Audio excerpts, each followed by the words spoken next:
Välkomna till ett nytt avsnitt med oss på Car Explorers. Idag befinner vi oss i detta magiska och isande vinterlandskapet för vår recension. Bilen vi har med oss idag är en inte helt nylanserad elbil och det är inte heller bilmärkets första elbil. Vi är faktiskt 115 år sena med att berätta om bilmärkets elbilsmodeller som började år 1906 med modellen Electric. Bilen vi har med oss idag hade världspremiär i Stockholm för lite drygt 2 år sedan. Och det är ingen mindre än en Mercedes EQC vi har med oss idag att recensera. En mellanstor SUV med lyxig interiör, bra kraft via de 2 elmotorerna och både sportigt och modernt utseende. Häng med oss på denna provkörning för att se vad vi tycker om Mercedes EQC.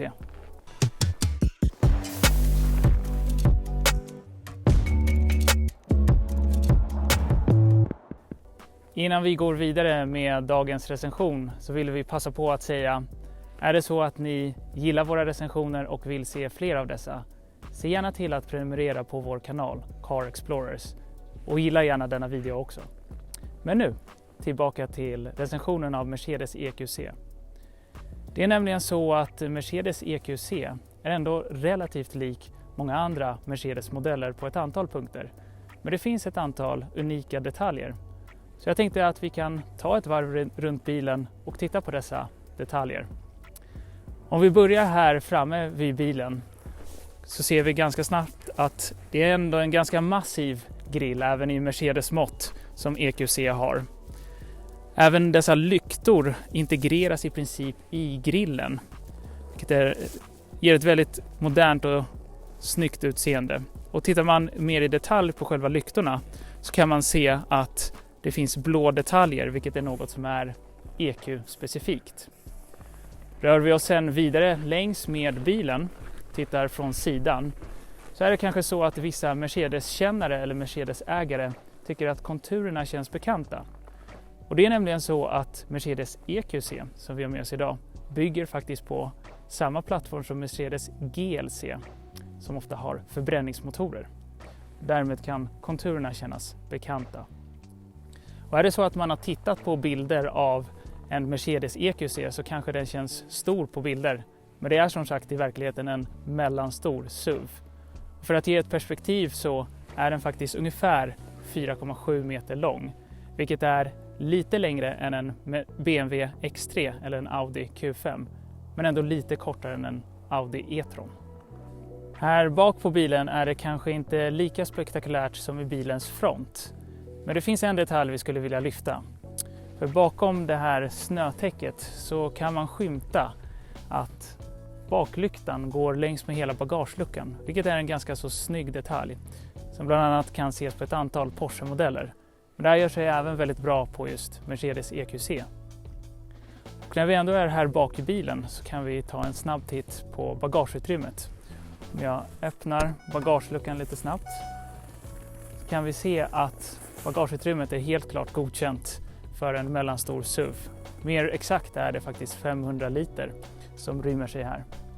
Och trots att Mercedes EQC är en elbil så finns det ingen frunk längst fram i bilen. Utan det här är det bagageutrymmet man har i bilen och det är då 500 liter. EQC:n har ett batteri på 80 kWh. Mercedes själva skriver om en räckvidd på upp till 414 km. Vi har kört bilen i väldigt tuffa förhållanden för en elbil, det vill säga snö och 2-siffriga minusgrader, och då har räckvidden varit reducerad med drygt 30%. Med tanke på bilens storlek, prestanda och tyngd får det ändå ses som ett okej resultat, även om det inte hade skadat med några extra mil.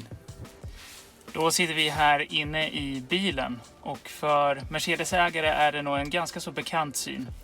De flesta detaljerna här är rätt lika mellan Mercedes-modellerna. Men det finns ett antal detaljer som vi skulle vilja lyfta specifikt. Men innan det så ska det sägas att det är en interiör som verkligen andas premium och kvalitet. Allt från denna centerkonsol i svart pianolack till de olika materialen som används i kupén. Som speciellt syns här i dörrpanelen. Allt från dessa sätesjusterar, om man nu kan kalla det så, i ett kromliknande material till de andra olika materialen som bildar en väldigt fin symbios här i Mercedes EQC. Mercedes har inte ett eget laddnätverk, men man har ändå lyckats väldigt bra med att skapa ett lättillgängligt nätverk av befintliga laddstationer under namnet Mercedes MeCharge. Man får tillgång till laddstationer från olika nätverk via ett enda system, vilket förenklar väldigt mycket. Ett tecken på att vi sitter i en bil i lyxsegmentet finner vi faktiskt i handskfacket. Om jag öppnar det så finns det en liten parfymflaska, eller som Mercedes kallar det för sitt luftförbättringspaket. Det gör att det sprayas in lite goda dofter när man då ställer in det här i infotainmentsystemet. Just den här doften heter Downtown Mood och luktar väldigt trevligt. Hur är bilen då att köra? Jo, det är verkligen väldigt tyst och bekvämt här inne i kupén. Man hör varken något ljud från elmotorerna, däcken eller något vindbrus. Det är verkligen en enastående körkomfort i Mercedes EQC.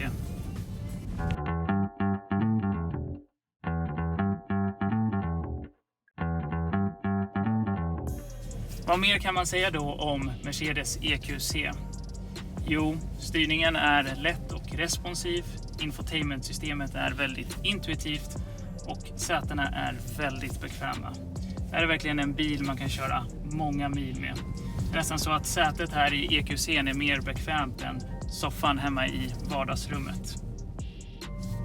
En annan detalj som återfinns i många elbilar är dessa paddlar bakom ratten som styr hur mycket regenerativ bromsning som ska användas. Då går det i vanlig ordning att ställa in allt ifrån en väldigt kraftig regenerativ bromsning till en nästan ingen alls. Men Mercedes EQC har faktiskt en väldigt smart funktion. Det är om man håller in båda paddlarna samtidigt i 2 sekunder så aktiveras den. En väldigt datadriven funktion som använder navigationssystemet, kamerorna och radarn för att se hur omgivningen ser ut och vilka hastighetsbegränsningar som finns. Och baserat på det ställer in den mest optimala regenerativa inställningen som går.